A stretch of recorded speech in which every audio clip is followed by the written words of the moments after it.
ಪ್ರಾರಂಭದಲ್ಲಿಯೇ ನಾವು ಹೇಳಿದ್ವಿ, ಮಳೆ, ಗುಡುಗು, ಸಿಡಿಲು, ಮಂಚು, ಪ್ರಕೃತಿ ಅಸಮತೆ, ಬೆಂಕಿಯಿಂದ ಕಾಟ, ಮತಾಂಧತೆ ಹೆಚ್ಚಾಗ್ತದೆ, ಸಾವು ನೋವುಗಳಾಗ್ತವೆ, ಜನರು ಅಶಾಂತಿಯಿಂದಿರ್ತಾರೆ, ಭೂಮಿ ನಡುಗ್ತದೆ, ಕುಸಿತದೆ, ರೋಗಗಳು ಹೆಚ್ಚಾಗ್ತವೆ ಅಂತ ಹೇಳಿದ್ವಿ. ಅದರಂತೆ ಇನ್ನು ಮುಂದೆ ಸಹಿತ ಮಳೆಯಾಗುವ ಲಕ್ಷಣವಿದೆ. ಕಾರ್ತೀಕ ಮಾಸದಲ್ಲಿ ತೊಂದರೆಯಾಗುವ ಲಕ್ಷಣ ಇದೆ. ಮಳೆಯಿಂದ, ರೋಗಗಳಿಂದ, ಭೂಮಿಯಿಂದ ಲಕ್ಷಣವಿದೆ. ವಿಶೇಷವಾಗಿ ಹಿಂದೆ ನಾವು ಹೇಳಿದ್ವಿ, ಕಾಡಿನಿಂದ ನಾಡಿಗೆ ಪ್ರಾಣಿಗಳು ಬರ್ತವೆ ಅಂತ. ಬಂದು ಈಗಲೂ ಅಂತಹ ಪರಿಸ್ಥಿತಿ ಇದೆ. ಕಾಡಿನಿಂದ ನಾಡಿಗೆ ಪ್ರಾಣಿಗಳು ಬರ್ತವೆ ಮತ್ತು ಭೂಮಿಯಲ್ಲಿಯೇ ಇರುವಂಥ ವಿಷ ಜಂತುಗಳು, ಪ್ರಾಣಿಗಳು, ಕ್ರಿಮಿಗಳು ಹೊರಗೆ ಬಂದು ಜನರಿಗೆ ಹೆಚ್ಚು ತೊಂದರೆ ಕೊಡುವಂಥ ಪ್ರಸಂಗ ಭಾಳ ಇದೆ. ಹಾಗಾಗಿ ಪ್ರಕೃತಿ ಅಲ್ಲೋಲ ಕಲ್ಲೋಲ ಆಗುವ ಪ್ರಸಂಗ ಈ ಸಂವತ್ಸರದ ಕಡೆಯವರೆಗೂ ಇರ್ತದೆ. ಮತ್ತೆ ಒಂದು ಹಿಂದೆ ಹೇಳಿದ ಅಚ್ಚರಿಯ ಒಂದು ಅವಘಡ ಕಾದಿದೆ ಅಂತಂತೇಳಿ ಅಂತೆಯಾಗಿ ಕಲಗಳು ಹೆಚ್ಚಾಗ್ತಾ ಇದ್ದಾವೆ. ಒಂದು ಕಡೆಯಿಂದ ಪ್ರಕೃತಿ ವಿಕೋಪ, ಮತ್ತೊಂದು ಕಡೆ ಮತಾಂಧತೆ, ಜಾತೀಯತೆ, ಆಕ್ರೋಶಗಳು, ಅಶಾಂತಿಗಳು ಹೆಚ್ಚಾಗಿ ಮುಂದೆ ಜನಮನವನ್ನು ಶಾಂತಿ ಕೆಡಿಸ್ತಕ್ಕಂಥ ಕೆಲಸ ನಡೀತದೆ. ಮುಂದೆ ರಾಜಕೀಯ ಭವಿಷ್ಯ ಏನು ರಾಜಕೀಯದಲ್ಲಿ ಚೆನ್ನಾಗಿ ನಡೀತಾ ಇತ್ತಲ್ಲ, ಮುಂದೆ ಚುನಾವಣೆ ಇದೆ. ಚುನಾವಣೆ ಕಾಲದಲ್ಲಿ ಹೇಳ್ತೀನಿ ಏನಂತ. ಈ ಕೊರೋನಾ ಅಂತ ರೋಗಗಳು ಈಗ ಸ್ವಲ್ಪ ಕಡಿಮೆ ಇನ್ನೊಂದು ವರ್ಷದಲ್ಲಿ ಕೊರೋನಾ ಹೋಗ್ತದೆ.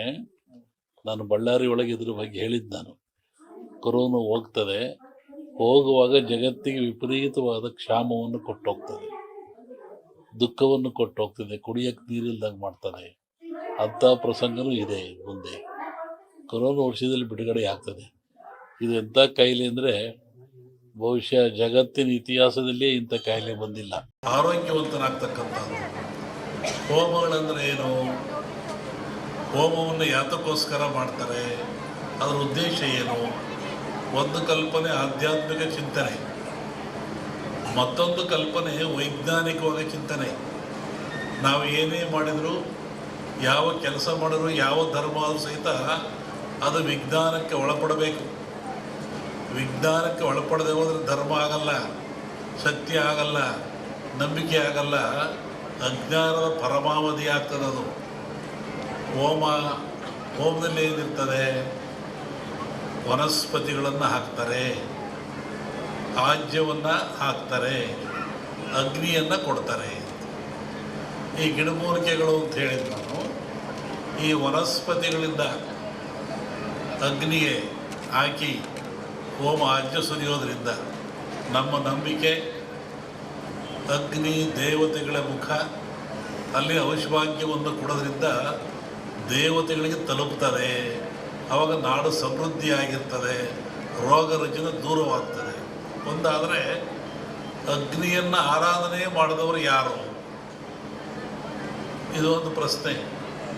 ಅಗ್ನಿಹೋತ್ರಿಗಳು ಅಂತಿದ್ದಾರೆ, ಅವರು ನಿತ್ಯವೂ ಅಗ್ನಿ ಆರಾಧನೆ ಮಾಡಿ ಪೂಜೆಗಳನ್ನು ಮಾಡ್ತಾರೆ. ಅದು ಒಗ್ಗದ ಭಾಗದಲ್ಲಿರಲಿ.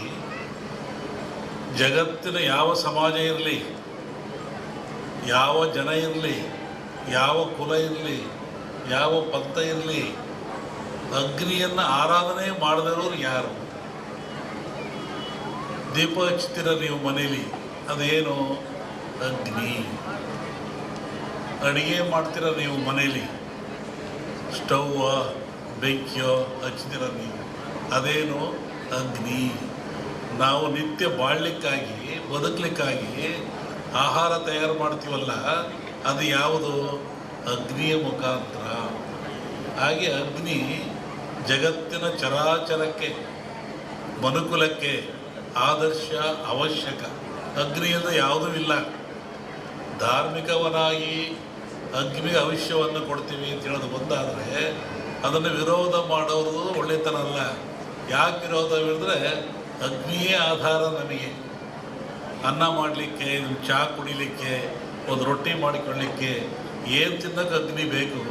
ಅಗ್ನಿ ದೈವೋ ಭವ. ವೈಜ್ಞಾನಿಕವೂ ಅಗ್ನಿ ನಮಗೆ ಬೇಕಾಗ್ತಾನೆ. ಆನಂತರ ಕಟ್ಟಿಗೆಗಳು, ವಸ್ತು ಎಕ್ಕ, ಮಾವು, ಮುತ್ತಗ ಇವೆಲ್ಲ ಬರ್ತವೆ. ಒಂದೊಂದು ಗಿಡದಲ್ಲಿ ಒಂದೊಂದು ಶಕ್ತಿ ಇರ್ತದೆ, ಒಂದೊಂದು ಫಲವನ್ನು ಕೊಡ್ತವೆ.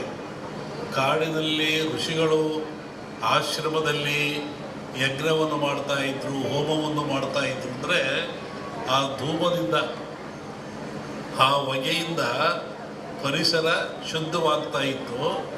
ಮತ್ತೊಂದು ಒಳ್ಳೆ ಮಳೆ ಬೆಳೆಗಳು ಬರ್ತಾ ಇತ್ತು. ಕ್ರೂರವಾದ ಪ್ರಾಣಿಗಳು, ಕಾಡಿನಾಗ ಯಾರು ಇರ್ತಾರೆ? ಕ್ರೂರವಾದ ಪ್ರಾಣಿಗಳಿರ್ತವೆ. ಆ ಪ್ರಾಣಿಗಳು ಸಹಿತ ಮನುಷ್ಯನನ್ನು ಹಿಂಸೆ ಮಾಡಲ್ಲ. ಈ ಯಜ್ಞ ಮಾಡೋದ್ರಿಂದ, ಹೋಮ ಮಾಡೋದ್ರಿಂದ, ಆ ಬಂದ ಧೂಮದಿಂದ ಮನಸ್ಸು ಪರಿವರ್ತನೆಯಾಗಿ ಶಾಂತ ಸ್ವಭಾವಕ್ಕೆ ಬರ್ತವೆ. ಆವಾಗ ಮನುಷ್ಯರೊಂದಿಗೆ ಅವು ಸ್ನೇಹಿಗಳಾಗ್ತವೆ. ಅನೇಕ ಕಥೆಗಳನ್ನು ಕೇಳಿದ್ದೀವಿ. ಸ್ವಾಮಿಗಳಿದ್ದರು, ಅಲ್ಲಿ ಹುಲಿ ಬರ್ತಾ ಇತ್ತು, ಸಿಂಹ ಬರ್ತಾ ಇತ್ತು, ಹುಲಿ ಮೇಲೆ ಸ್ವಾಮಿಗಳು ಹೋಗ್ತಾ ಇದ್ರು. ಅಂದರೆ ಯಜ್ಞ ಯಾಗಾದಿಗಳ ಫಲದಿಂದ ಬರುವಂಥ ಹೋಮಾದಿಗಳ ಧೂಮದಿಂದ ಅವು ಮನಃಶಾಂತಿ ಆಗ್ತಾ ಇತ್ತು, ಕ್ರೂರತ್ವವನ್ನು ಕಳ್ಕೊಳ್ತಾ ಇದ್ದು ಒಂದು ಚಿಂತನೆ ಇದೆ. ಆನಂತರ ರಾಜರು ಮಹಾರಾಜಗಳು, ಇವತ್ತಿನ ರಾಜರಿಗೆ 10 ರೂಪಾಯಿ ಕೊಡೋ ಶಕ್ತಿ ಇಲ್ಲ ಸರ್ಕಾರದನ್ನು. ಆವತ್ತಿನ ರಾಜರುಗಳಿಗೆ ತಲೆಯನ್ನು ಕಡಿಸುವಷ್ಟ ಶಕ್ತಿ ಇತ್ತು. ಇದ್ದಲ್ಲೇ ಆದೇಶ ಕೊಡ್ತೆ ತಲೆ ಕಟ್ಟು ಮಾಡುತ್ತಿದ್ದ ಅವನು. ಅಂತಹ ಶಕ್ತಿ ಅವನಿಗಿತ್ತು, ಸಾರ್ವಭೌಮತ್ವವಿತ್ತು. ಅಂಥವ್ರು ಏನು ಮಾಡ್ತಾಯಿದ್ರು?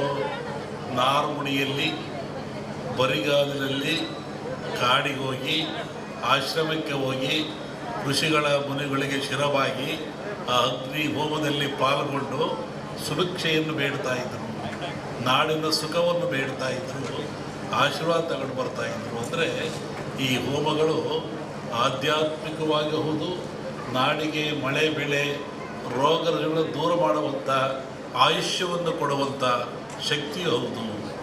ಇಲ್ಲಿ ವಿಶೇಷವಾಗಿ ಆಜ್ಯ ಅಂತ ಬರ್ತದೆ. ಆಜ್ಯ ಅಂದರೆ ತುಪ್ಪ ಅಂತೇಳಿ. ನಾನು ಬರ್ತಾ ಬೆಳಿಗ್ಗೆ ಆಗಲೇ ಹೇಳ್ತಾ ಇದ್ದೆ, ನಮ್ಮ ಹತ್ರ ಬಂದಾಗ ಯಾವುದನ್ನು ಆಜ್ಯ ಅಂತ ಕರಿತೀವಿ, ಆಜ್ಯದ ಮಹತ್ವವೇನು? ಹಾಲು ಕರಿತೀರ ನೀವು, ಹಾಲನ್ನು ಕರಿತೀರ, ಅದರ ಆಯುಷ್ಯ ಎಷ್ಟು? ಹಾಲಿನ ಆಯುಷ್ಯ, ಹಾಲು ಕರೆದ ಹಾಲಿಗೆ ಆಯುಷ್ಯ ಎಷ್ಟು? 12 ಗಂಟೆ. ಹಾಲು ಕರೆದ 12 ಗಂಟೆ ಮೇಲೆ ಅದು ಕೆಟ್ಟು ಹೋಗ್ತದೆ, ಅದು ಹಾಳಾಗಿ ಹೋಗ್ತದೆ, ಉಪಯೋಗ ಬರೋದಿಲ್ಲ. ಮನುಷ್ಯ ಭಾಳ ಬುದ್ಧಿವಂತ. ಈ ಹಾಲನ್ನು ಕೆಡದಂಗೆ ಇಟ್ಕೊಂಡು ನಾನು ಉಪಯೋಗ ಮಾಡಬೇಕು ಅಂತಾನೆ. ಅವನೇನು ಮಾಡ್ತಾನೆ, ನೀವೇನು ಮಾಡ್ತೀರಿ? ಬೆಂಕಿ ಹಾಕ್ತೀರಾ, ಅಂದರೆ ಹಾಲನ್ನು ಕಾಸ್ತೀರಾ. ಹಾಲನ್ನು ಕಾಸ್ತೀರಾ, ಕೆಂಪು ಕಾದ ಮೇಲೆ ಆರಿಸಿ ಅದಕ್ಕೆ ಹೆಪ್ಪಾಕ್ತೀರಾ, ಹುಳಿ ಹಾಕ್ತೀರಾ.